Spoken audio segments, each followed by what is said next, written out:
BTS.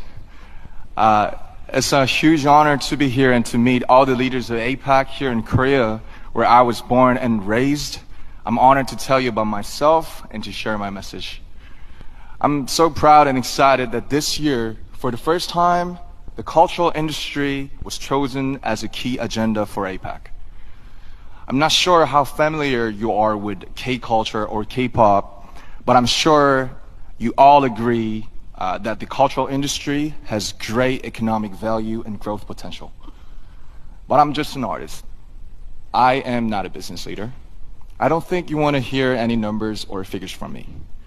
So today I want to speak to you as a creator and an artist. I want to share my thoughts on how K-pop crossed borders to move the hearts of people.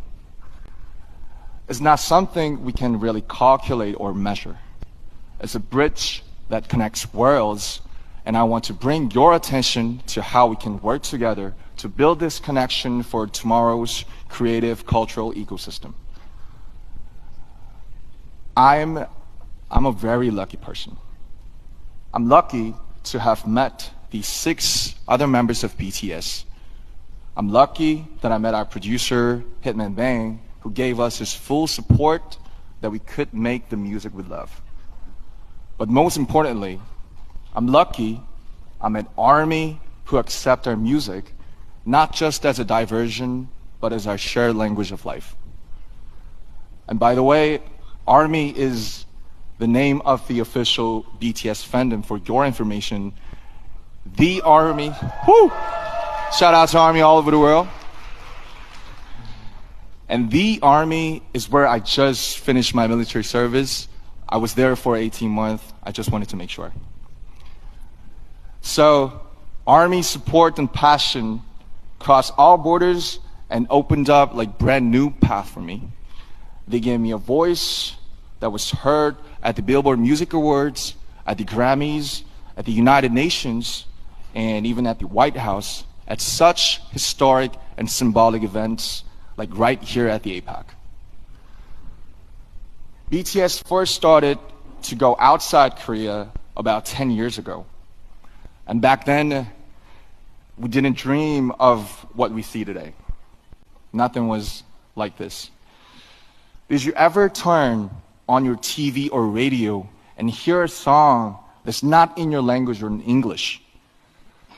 Probably not very often, right? I felt how hard it is to ever hear a Korean song in an English-speaking country. I saw how high a cultural barrier could be. At that time, the music of BTS was quickly called non-English foreign culture. Trying to get on mainstream media through our music was like doing an experiment and a huge challenge. It was a test to see if music in Korean can work on the global stage.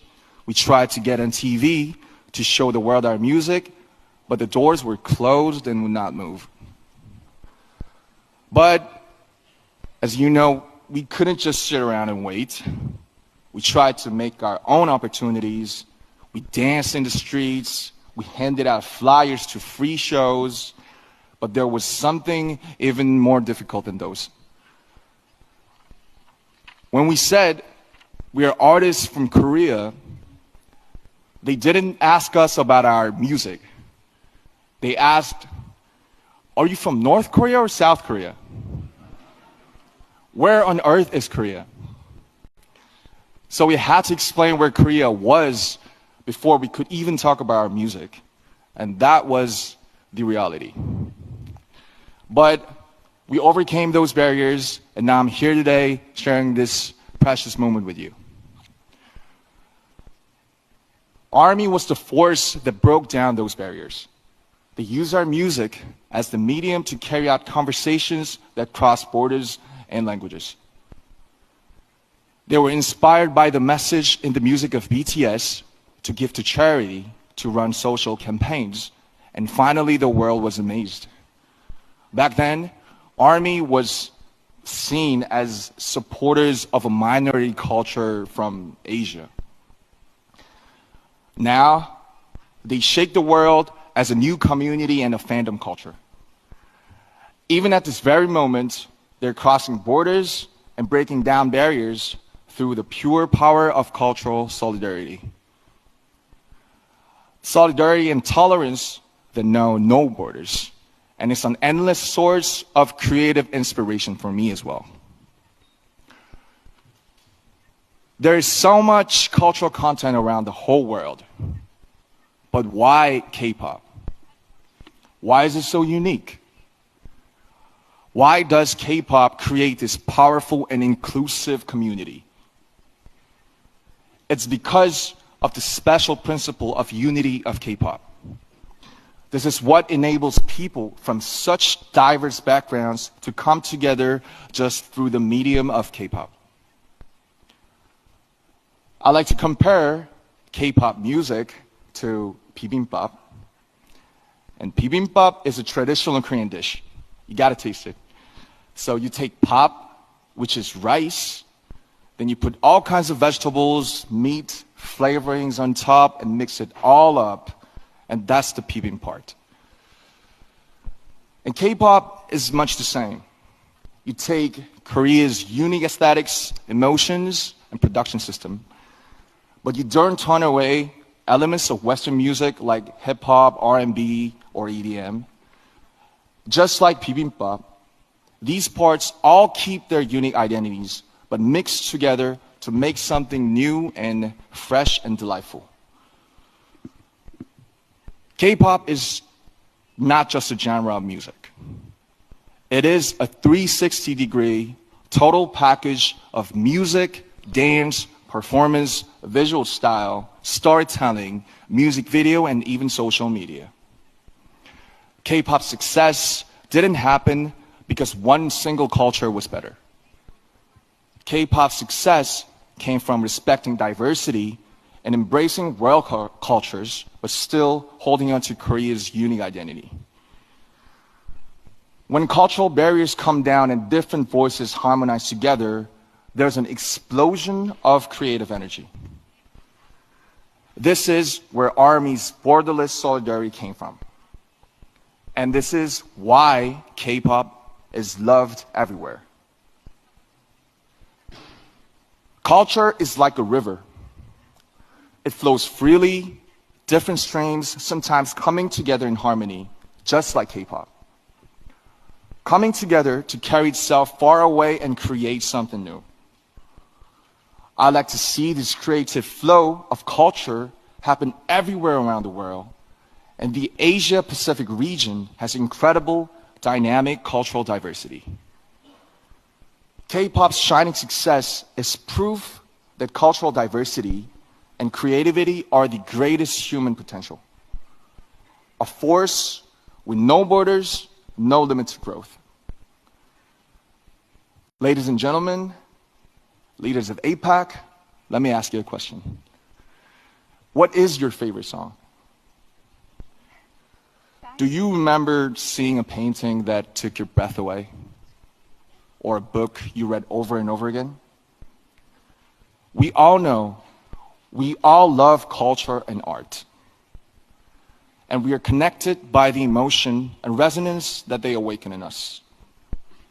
As a creator and an artist of this generation, I'd like to use this opportunity to make a request to the leaders and distinguished guests of APEC. There are creators all around the world. Please help them. Give them the financial support so that their own creativity can bloom. Give them the opportunities so that their talents can really shine. When you think about investing in tomorrow's generations, think about culture as well as economics. Culture and art are a powerful force that moves hearts. They are the fastest messengers that carry diversity and resonance. As the leaders of APEC, your policies and support will be the canvas and playground for all the creators. The foundation for creators all over the world to pour out their creativity. When creators flourish, other elements of culture gather to form brand new aesthetics. Their content will go beyond all kinds of differences.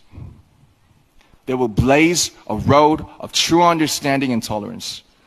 They will create the power of solidarity for the future. I, too, stand by the vision of APEC.